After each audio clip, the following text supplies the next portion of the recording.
Well, I'm going to talk to, I think, a bunch of students, but also the general public that live in this area. And, what I generally do, or I hope to do, is, share stories about living and working in space, try to inspire people about the capability that NASA and our international partners have to do incredible things if we put our minds to it and work together as a team. I hope people learn something. I hope they're entertained a little bit and, have a few lessons to take away from my talk tonight, and maybe something that they can use in their own personal or professional lives. What future advancements would you like to see with space? Future advancements in space? I'm a big believer in human spaceflight. I think our country needs challenging goals. I think the most challenging thing we do is fly into space. I think we should go back to the moon and Mars. I hope we do that. Of course, I know it's expensive. It's not the top priority of our country, and I agree with it not being the top priority. I think we have other things that are more important, but I think it should be a high one.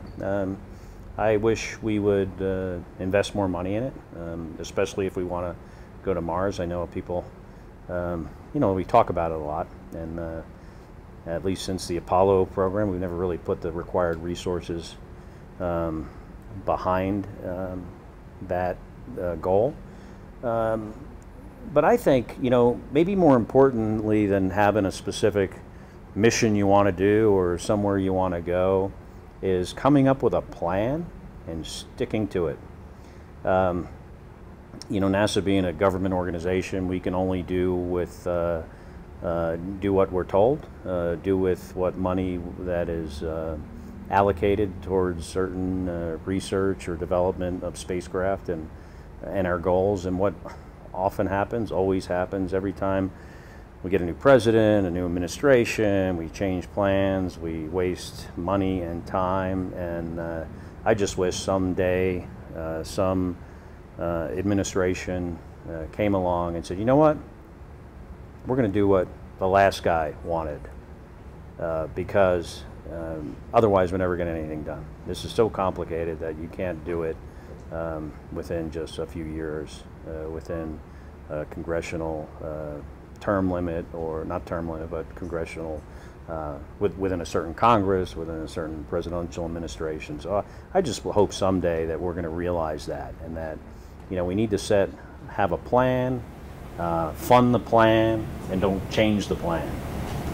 Going back to priorities, did your voyage to space shape your beliefs in any way about climate change? So from space, you can tell how fragile our environment is, how thin our atmosphere is. My first day in space in 1999, I'm looking out at the horizon and I'm thinking to myself, what is that film over the surface? And then you realize that's the atmosphere. When we fly in an airplane, most of the atmosphere is below us, and it looks incredibly fragile. And there are certain things you see from space, pollution, certain parts of the world where pollution is very visible. But then there are polluters like our country that the pollution isn't as visible, but from just the data that we put pollutants in the atmosphere that you really don't see. So you understand you have this very thin, fragile-looking Earth and planet and atmosphere, incredibly beautiful, yet we don't really take great care of it. The rainforest in South America, I noticed between my first flight in 1999, my last landing in 2016, that there's a lot more burning fields there than there is rainforest, noticeable from space. So, I'm a believer in that our presence on this planet affects the environment, and I think we need to do something about it. Well, you talk about the importance of having humans in space, and you've been in space 4 times now. Mm-hmm. So why is it so important to have humans as a part of this journey out in the atmosphere? Why is human spaceflight important? Yeah, why is it so we're kind of seeing a lot more robots going out into space, right?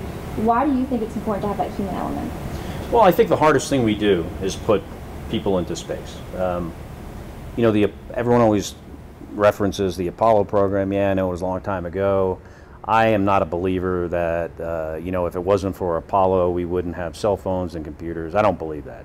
But human spaceflight and doing things that really challenge us technically is an accelerator of technology.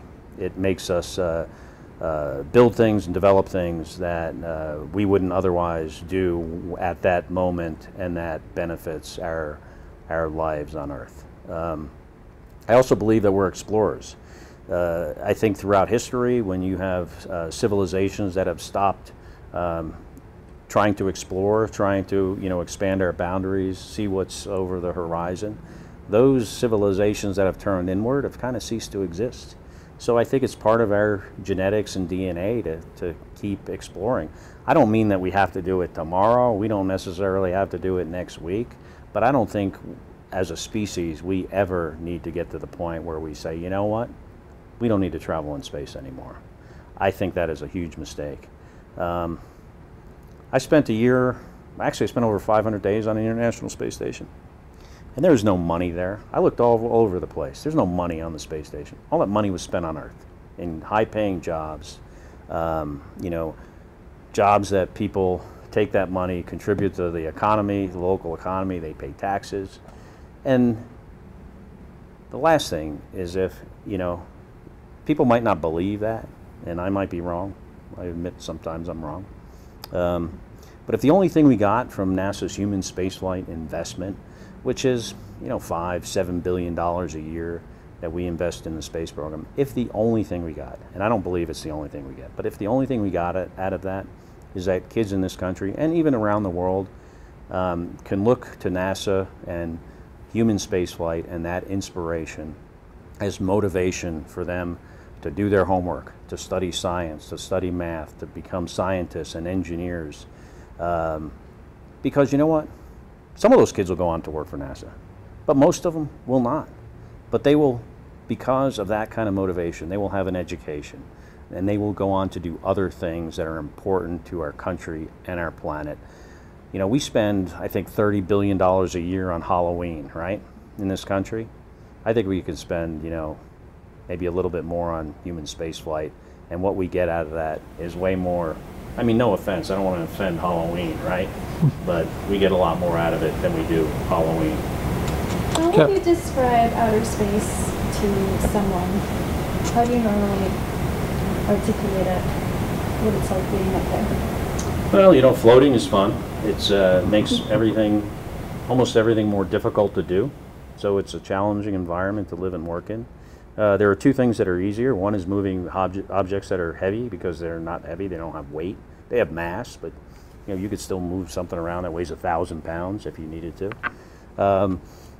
Getting in different orientations and positions is easier. Like if you're repairing something, that is easier, because you know, on Earth you're kind of limited by gravity, and you know, you can't stand on your head to hook up your VCR cable on the, or coax cable on the back of the TV. You probably don't know what a VCR is, you're probably too young. But yeah, so it makes those two things easier. Everything else is harder. But like I said, it's fun to float in space. The Earth is incredibly beautiful.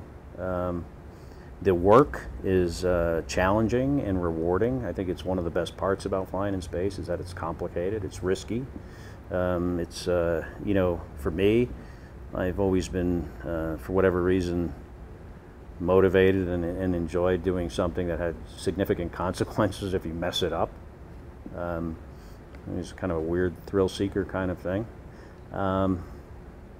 What else? What else is space like? When you're looking out the window, a lot of people don't realize this. I was recently I was at Mount Everest Base Camp, and I was telling our Tibetan guide about how everything is more brilliant and clear when there's less air, less atmosphere, and there's like less air at like half as much as at sea level. So the colors are brighter and more brilliant. And I don't think people realize that when we look around at sea level, or you know, whatever atmospheric pressure you're at, what you see is attenuated or filtered by the air you're looking through. And it's not until you go to space and you're only looking through this much air and you're looking out the window, whether it's at the space shuttle or the space station or the Earth, that you realize the air kind of filters what we see, and everything else is more brilliant and bright when you're looking through the vacuum of space. Captain Kelly, you talked about doing your homework a little while ago. I see you've been to 5 campuses here in the last month and a half or so. When I you did what? Yeah, I see you've been to about 5 campuses in the last maybe. month, maybe more. So when you speak to millennials, when you spoke to students here today, how do you relate your struggles as a student when you were a freshman in college to what they're facing now? You know, I think it's hard. You know, it's a different world that we live in now. When I was in college, I mean, computers almost didn't exist. I didn't use a computer until 1994 when I was in test pilot school, the first time I really used a computer. You know, with social media and things like Facebook and Twitter, I think kids have a lot more. I think it's a lot difficult of an environment to live in for them. So I don't know if I would say I could relate necessarily to kids today completely because of that, but I can definitely relate to kids that are struggling students, because I was one. And for me, when I was growing up as a kid, it was not possible. I felt like it was not possible for me to ever pay attention and do well in school, despite my desires to do so. And it wasn't until I found something that inspired me, something that I felt like I had a connection to, which was a book, Tom Wolfe's The Right Stuff. I felt like there are things I had in common with the test pilots that became the original astronauts, with one big exception, that I didn't know how to study or pay attention. But having that goal and wanting to do what they did kind of forced me into a position where I had no choice. I had to learn. So I think, relating to kids on that level, I think I can. But certainly we live in a much different world today than when I was a kid. It's much more complicated. And what's your advice for them finding inspiration as you did? Don't stop looking, right? I was a person that, despite my desires and efforts, felt like, I couldn't do well, couldn't study, couldn't pay attention, didn't do well in school until I found that motivation. I think, it's there for everyone. They just need to figure it out. Hopefully, I think today you have more help than you did, back then. At the time, I just sat in the back of the room, and I think it was a lot easier to squeak by too. I was able to just get by not doing anything. I think if I was in school today, I probably would have stayed back a few times. We just saw the first all-female spacewalk with Ian McClain and Christina Cook canceled because they didn't have the right spacesuits. And recently Ian McClain has said that was her call. But what do you think that there are strides that could be made within the NASA community in terms of women being able to get to the point where we can't have an all-female spacewalk, we can have all those spacesuits? Here's a couple things that I don't think people realize. One is, when that suit fits perfectly, it doesn't fit. It's almost impossible to work in when it fits perfectly. So I understand exactly where she's coming from. The other thing I don't think people realize is we've done this before, where we've changed out crew members because they didn't have the right size suit. Maybe a suit breaks and you don't have the time to build up a new suit, so you decide, well, instead of putting Jim and John out, we're going to put Jim and Larry out on that spacewalk, but no one cares and no one even notices. Larry might care and Jim might care, but no one else notices because it's 2 guys being replaced by another guy. Add another guy. But when you have everyone's excited about 2 women doing this, and then you have an issue, then it becomes news. I personally don't think it's a big deal. It's kind of unfortunate that we didn't see that, but it is absolutely understandable. You have all these switches and dials on the suit, and it is so hard to manipulate them. on my second spacewalk that I did, I like physically could not even attach this the life support system to the suit at the end of the spacewalk. I couldn't do it, and that was in a suit that didn't fit me right, actually, to be honest with you. And I had to have the guy, my spacewalking partner, do it. So, you know, having done I've done 2 spacewalks in a suit that wasn't the perfect size for me, and then I did one in the size that was better. So I know exactly where she's coming from. It's just unfortunate that it was got such public attention. Now, having said that, these suits are old, and we need new ones. Unfortunately, they're expensive. They're very hard to maintain. Without the space shuttle, it's hard to swap them up and down like we used to. So, you know, I think we need to spend the money that it's going to take to build a new suit. And hopefully, you know, I'm a big believer in female first. My mother was the first female police officer in my hometown. I was excited to see potentially Christina and Ann go out on a spacewalk together, but it was her call, and it made complete sense to me. Speaking of money, how much of a percentage increase in NASA's budget do you think we need to have in order to move that first move or a return to the moon? I think during the Apollo era, wasn't it like 10% or something of the total, or total budget? Oh, okay. Was it GDP or it had to be total budget? I think it was total budget. Yeah, GDP would be just too much. It's probably around that, right? Right now, it's you know, 1/2 of every. I think it's like less than a penny of every tax dollar goes to human spaceflight. So, I think it'll be a significant increase in money. I think it's worth it. I don't think our current budget supports it. I am appreciative of the you know, bipartisan support NASA generally gets, but you know, we are often given goals that require more of a budget, and we don't get the budget, and we get criticized. I might be the only one in the room who was alive when the first Apollo landing took place, but I was alive. Were you? Yeah. Do you remember the excitement about that? I was 5 years old. Oh, I was old. Yeah, yeah, it's one of my earliest memories, actually. Really? Cool. What do you think it takes to get the level of excitement in this country about NASA and about spaceflight back to that level? I think, you know, I travel around this country and around the world and talk about spaceflight, and I think the excitement is there. I think we need more science-minded people in you know, in government that understand science, understand the, you know, the priorities, and are willing to allocate the resources required. I think the public is generally supportive, but the public generally doesn't show that support with votes for their representatives that are science-minded people. I mean, if you look at Congress, the number of people that have a scientific or engineering background, very, very low.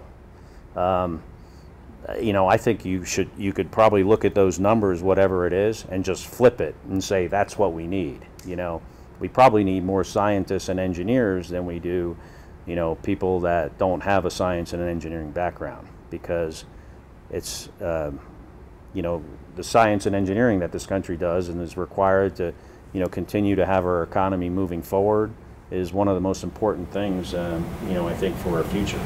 Can you say anything about your brother's campaign? I can say whatever you want, maybe. What do you want me to say? Huh? Are you supportive? Oh, very supportive. I'll tell you what, going along with what I just said, you know, he is I've known him my whole life, for one. He is a very honest, thoughtful, fair person. He is very reasonable.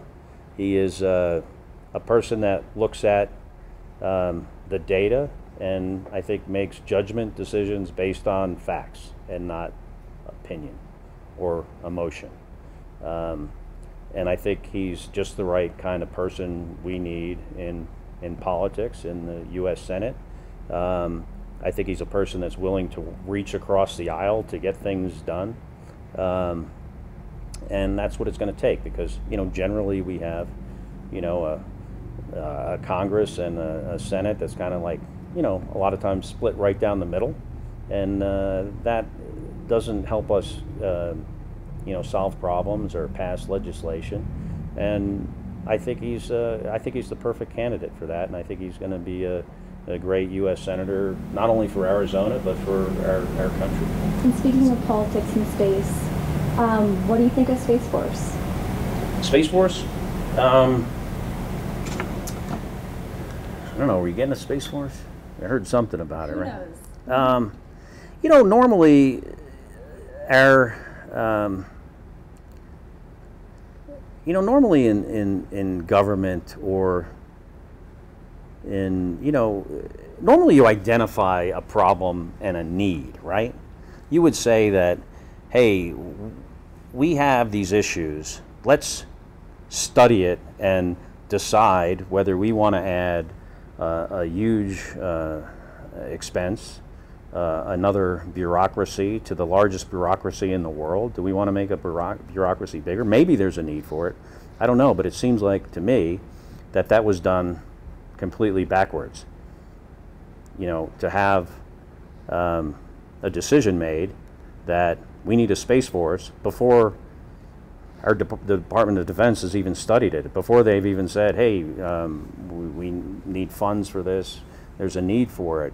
So to me, the whole decision-making process was 180 degrees from how we normally do things. Normally you say, hey, we got this problem, let's solve, what are the solutions, what are the potential investments we need to make, versus, hey, let's do this, oh, now how are we going to do it, why are we doing it, try to explain what the needs are.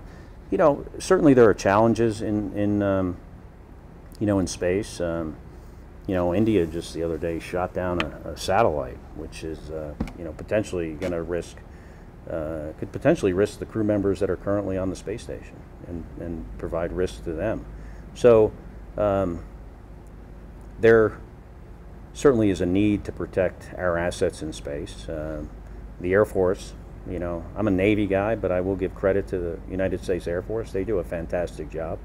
And I just wish it was, you know, we came to that conclusion in a more normal, logical way than how it seemed to have been done. Guys, can we have this will be the last question? Unless someone really wants to. This is a question for me personally. You don't have your lens cap on. No. Do you, and I don't mean this to be smug or anything, but do you believe in astrology? Being up there, did you see that we're all connected by a universal force? Or? You know, to be honest with you, I don't know much about astrology. I really don't understand it that much. I don't know a whole lot about it. So for me to comment on astrology is probably beyond my knowledge base. I do believe, though, when you look out at planet Earth and you see Earth with no political borders, you know, you see it at night with lights and things, but when you see a planet with all the people and the issues we have, I think it makes the people that have had this privilege of flying in space, gives them more of a, you know, I think, you know, makes them more like of a humanitarian and a feeling like, you know, we need to work together to solve our problems and also to protect our planet. I'm a big believer in going to Mars. We're not all going to Mars. It will always be easier to take care of this planet than it will to be able to move everyone somewhere else. I mean, so I think more what I've learned, and I think my colleagues have gotten out of it, is this, you know, feeling of we need to take care of the Earth and we need to work together to solve our problems, because that's how we do anything that's challenging and difficult. Thank you. Can we welcome. get there by 2033? To Mars? We can. Will we? I have no idea. depends on whether we decide to or not, and we, put the right people in office that will make those kind of decisions.